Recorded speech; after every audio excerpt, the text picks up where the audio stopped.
ہم نے اللہ کے جن بندوں کے دل دکھائے ہیں دنیا میں ان سے معافی مانگ لینا آسان ہے،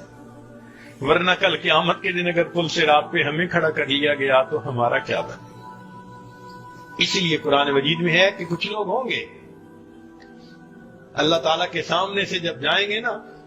آپ نے دنیا میں دیکھا نا ایئرپورٹ پہ سکیننگ مشین ہوتی ہے، ایک ایک کر کے جاتے ہیں تو جس کے پاس کوئی میٹالک چیز ہوتی ہے تو بیپ آ جاتی ہے تو وہ پھر اس کی تفتیش کرتے ہیں، اور جس کے پاس کچھ نہیں ہوتا وہ سیدھا گزر جاتا ہے۔ قیامت کے دن اسی طرح ہوگا، ایک ایک بندہ جئتمونا فرادا کما خلقناکم اول مرہ، اللہ فرماتے ہیں ایک ایک کر کے تم میرے سامنے سے جاؤ گے، وہ سکین ہو رہے ہوں گے سارے بندے، اور جنہوں نے دوسروں کے دل دکھائے ہوں گے اور دوسروں کے لیے وبال جان بن کے رہے ہوں گے اور اللہ کے حکموں کو توڑا ہوگا، جب وہ گزرنے لگیں گے تو اس وقت کیا ہوگا؟ پھر بیپ آئے گی، پھر پتہ چل جائے گا۔ تو جیسے دنیا میں کہتے ہیں نا، اچھا بھائی ذرا آپ ایک طرف آئیں، آپ کی ہم نے فزیکل تلاشی لینی ہے، وَقِفُوهُمْ إِنَّهُمْ مَسْئُولُونَ، ان کو روک لیجئے،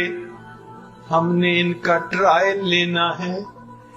ہم نے ان سے تفتیش کرنی ہے، پوچھ گچھ کرنی ہے۔ یہ اوپر سے میاں تسبیح تھے، اندر سے میاں کسبی تھے، اوپر سے انہوں نے چہرے بنا لیے تھے نیکوں والے، گھر بیوی کا دل دکھاتے تھے، ماں کو ستاتے تھے، والد کو دکھ دیتے تھے، بھائی کو دکھ دیتے تھے، یہ اللہ کے بندوں کے لیے وبال جان بنے ہوئے تھے۔ وَقِفُوهُمْ، روک لیجئے ان کو، انہم مسئولون، ہم نے ان کا ٹرائل لینا ہے۔ یہ چھپے گناہ کرتے تھے، لوگوں کے سامنے حاجی بنتے تھے، پاجی بن کے رہتے تھے، ان کو روک لو، ہم ان کی تفتیش کریں گے۔ آج وقت ہے ہم اپنی ان تمام گناہوں کی اللہ سے سچی معافی مانگ لیں۔ نبی علیہ الصلوۃ والسلام نے ارشاد فرمایا، جو بندہ کسی ذمی کا دل دکھائے، ماتحت کا دل دکھائے، انا حجیجہم یوم القیامہ، میں قیامت کے دن ان ماتحتوں کا وکیل بن کے کھڑا ہوں گا، اور جب تک ان کو حق نہیں دلاؤں گا میں اس بندے کو وہاں سے ہلنے نہیں دوں گا۔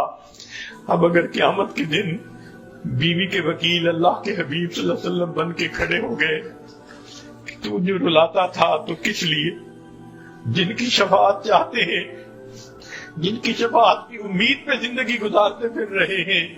آج وقت ہے ہم اللہ رب العزت سے یہ دعا مانگے کہ پروردگار عالم، ہمیں نہیں سمجھتی، جانور بنتے رہے، کبھی اس پہ غصہ کیا، کبھی اس کا دل دکھایا، کبھی اس کا دل جلایا۔